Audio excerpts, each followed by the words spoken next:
The last thing that our team needs is now controversy in the media. We need focus.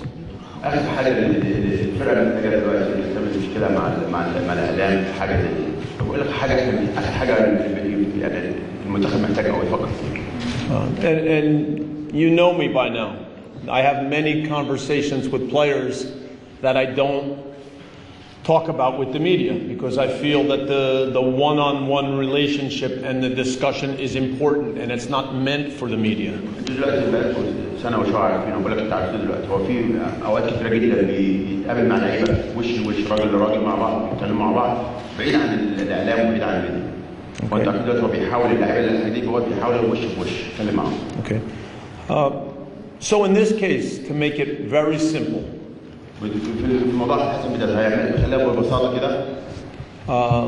I will just say that I had a one-on-one conversation with Ahmed before the first qualifier in Alexandria, in Escandria.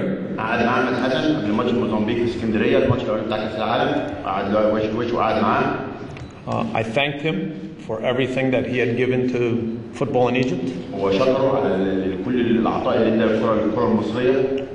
And I told him at that time that it would be difficult, but that he needed to understand that we needed to move the team forward without him.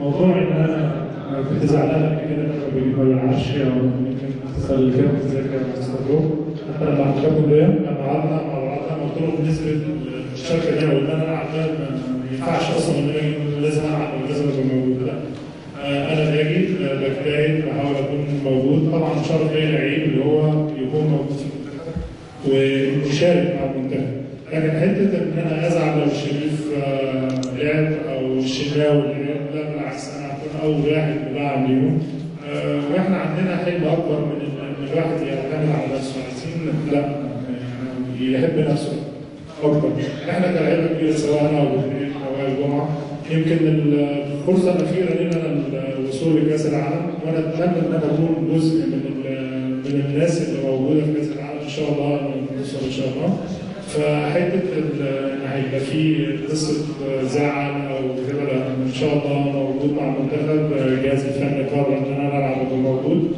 قرر ان انا ما العبش او ابقى موجود ده شيء الجهاز الفني